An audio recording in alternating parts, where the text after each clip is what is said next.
حضرت حذیفہ بن اسید غفاری رضی اللہ عنہ فرماتے ہیں کہ نبی کریم صلی اللہ علیہ وسلم تشریف لائے جبکہ ہم آپس میں گفتگو کر رہے تھے. آپ نے پوچھا کیا گفتگو کر رہے ہو؟ لوگوں نے کہا ہم قیامت کے بارے میں گفتگو کر رہے ہیں. آپ نے فرمایا قیامت ہرگز قائم نہ ہوگی جب تک تم قیامت سے پہلے 10 نشانیاں نہ دیکھ لو.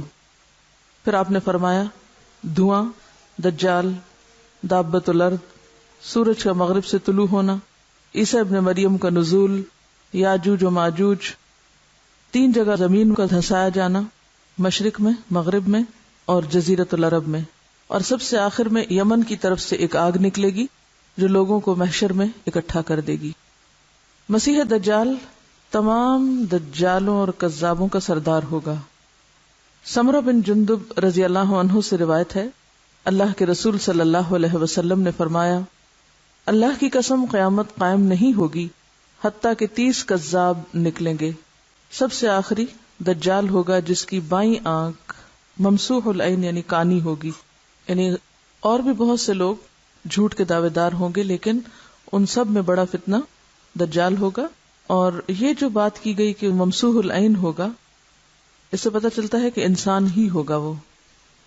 حضرت عمران بن حسین فرماتے ہیں کہ میں نے اللہ کے رسول سے سنا کہ پیدائش آدم سے قیامت تک دجال سے بڑا کوئی فتنہ نہیں. مسلم کی روایت ہے.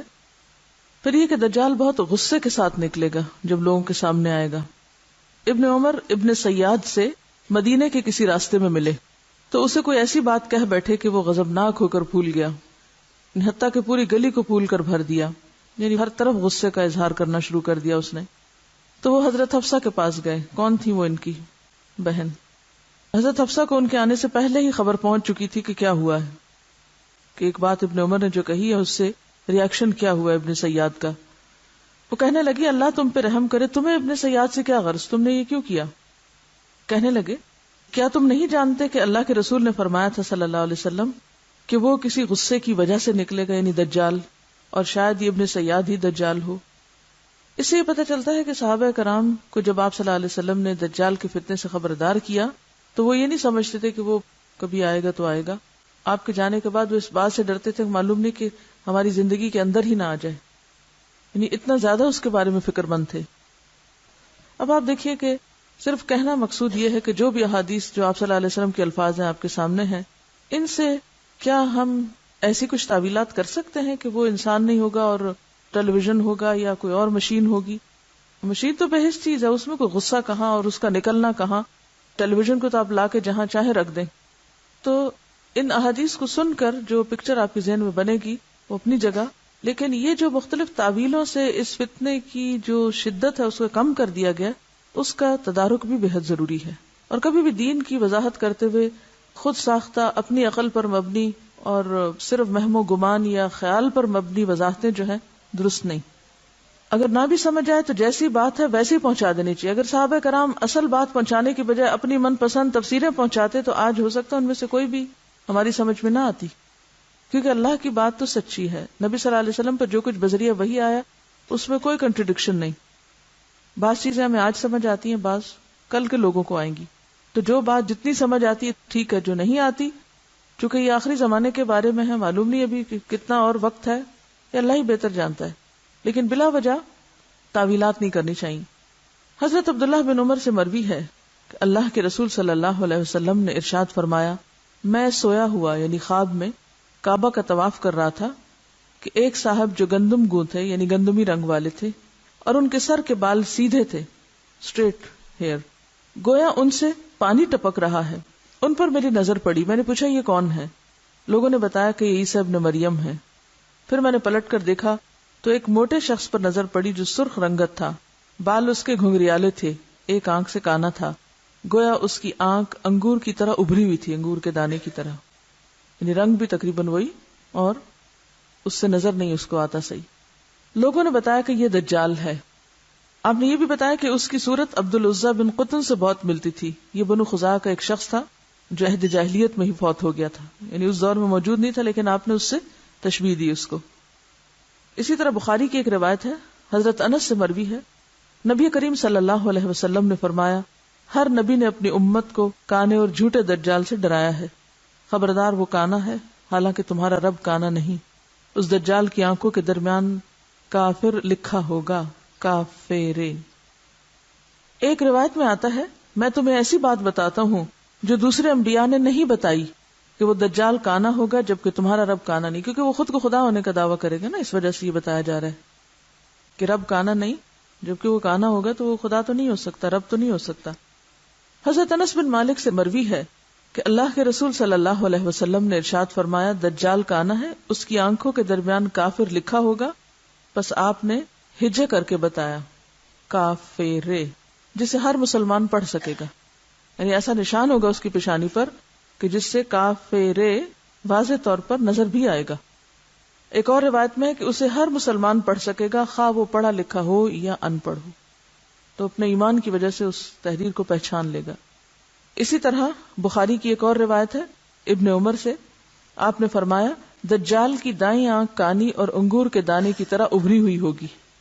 ابن عباس فرماتے ہیں نبی صلی اللہ علیہ وسلم سے دجال کے بارے میں پوچھا گیا تو آپ نے فرمایا اس کا رنگ انتہائی سفید، جسم بہت بڑا، آنکھ چمکدار ستارے کی طرح کھڑی اور سر کے بال درخت کی ہری شاخوں کی مانند ہے.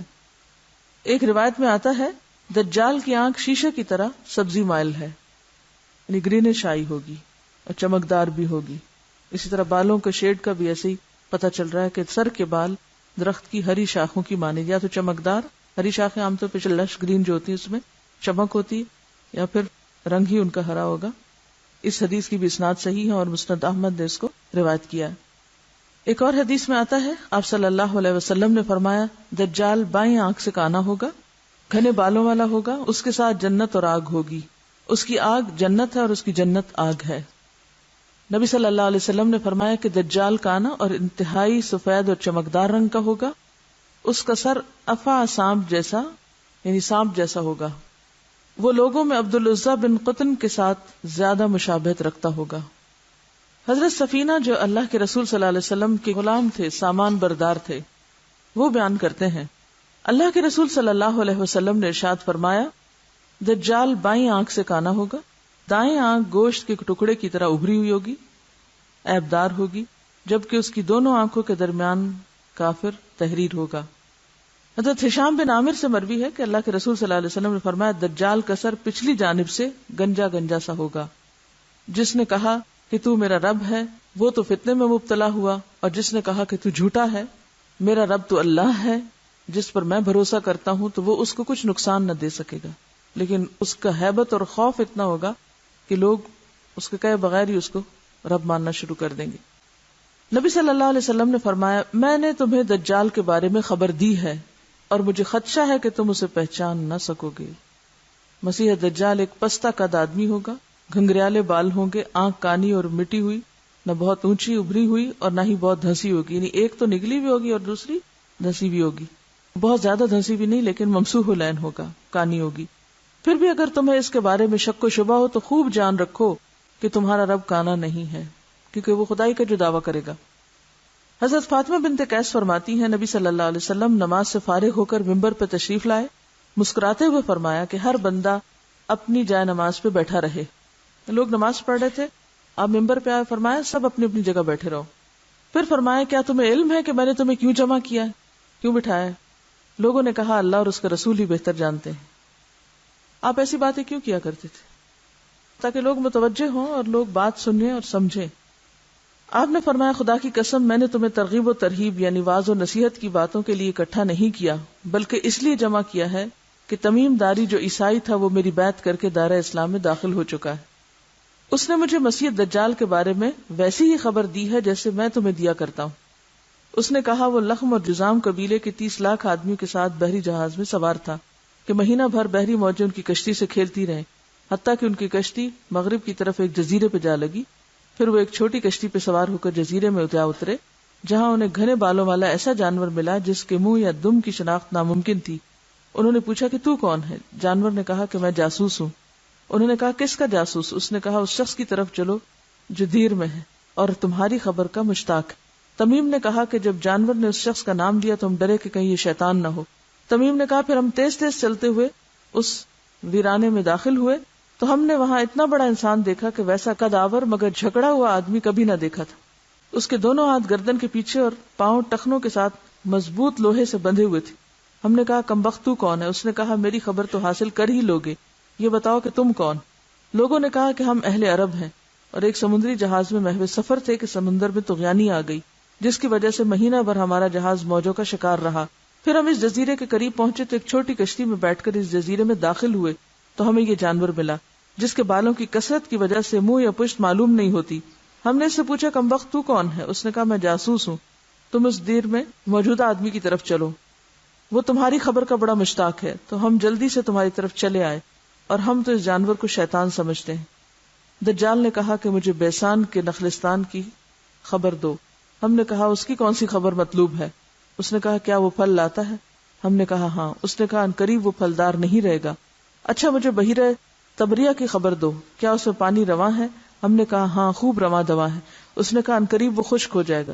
اس نے کہا مجھے زغر کی یعنی شام کے ایک علاقے کے چشمے کے بارے میں بتاؤ، کیا اس میں پانی موجود ہے اور کیا لوگ اس کے پانی سے کھیتی باڑی کرتے ہیں؟ ہم نے کہا ہاں اس میں پانی بھی ہے اور لوگ اس کے پاس سے کھیتی باڑی بھی کر رہے ہیں. اس نے کہا مجھے عرب کے نبی کی خبر دو. ہم نے کہا کہ وہ مکہ سے ہجرت کر کے یثرب جا چکا ہے. اس نے کہا کیا اہل عرب نے اس سے لڑائی کی ہے؟ ہم نے کہا ہاں. اس نے کہا پھر نتیجہ کیا رہا؟ ہم نے کہا کہ وہ نبی اپنے گرد و پیش میں غالب آ چکا ہے. اس نے کہا کیا واقعی ایسا ہو چکا؟ ہم نے کہا ہاں. اس نے کہا کہ لوگوں کے لیے اس کی اطاعت ہی بہتر ہے. اور میرے متعلق سنو، میں مسیح دجال ہوں. اب عنقریب مجھے خروج کی اجازت دی جائے گی اور میں 40 دنوں میں پوری روئے زمین کو فتح کر ڈالوں گا. یعنی جب بھی نکلوں گا 40 دنوں میں ساری روئے زمین کو فتح کر لوں گا. البتہ مکہ اور طیبہ یعنی مدینہ مجھ پر حرام کر دیے گئے ہیں. اگر میں اس طرف یعنی مکہ یا مدینہ کا رخ بھی کروں گا تو وہاں تلوار لہراتے فرشتے مجھے روک دیں گے جو وہاں پہرے پر مقرر ہیں، یعنی وہاں میں نہیں جا سکوں گا. حضور صلی اللہ علیہ وسلم نے اپنا عصا منبر پر 3 مرتبہ ٹکراتے ہوئے فرمایا، یعنی عصا کے ساتھ ایک طرح سے لوگوں کو متوجہ کیا، یہی طیبہ ہے اور وہ دجال ہے، کیا میں تمہیں اس کے بارے میں بتایا نہیں کرتا تھا؟ لوگوں نے کہا کیوں نہیں؟ پھر آپ نے فرمایا کہ مجھے تمیم کی بات اس لیے اچھی لگی کہ یہ میری اس خبر کے مشابہ ہے جو میں تمہیں دجال اور مکہ اور مدینہ کے بارے میں بتایا کرتا تھا. خبردار وہ دجال دریائے شام میں یا دریائے یمن میں ہے نہیں، بلکہ وہ مشرق کی طرف ہے، وہ مشرق کی طرف ہے، وہ مشرق کی طرف ہے. آپ نے مشرق کی طرف اپنے ہاتھ سے بھی اشارہ کر کے فرمایا. بعض روایات میں بھی آتا ہے کہ جب دجال کو باقی یہ ساری خبریں پہنچ گئیں تو اس نے خوشی سے اچھلنا، کودنا اور چیخنا چلانا شروع کر دیا، کیونکہ اس کا خروج آپ صلی اللہ علیہ وسلم کے بعد ہی تھا. اور ابن سیاد نے بھی کہا کہ اللہ کی قسم میں دجال کی پیدائش، وقت پیدائش اور جائے پیدائش کے بارے میں بخوبی آگاہ ہوں.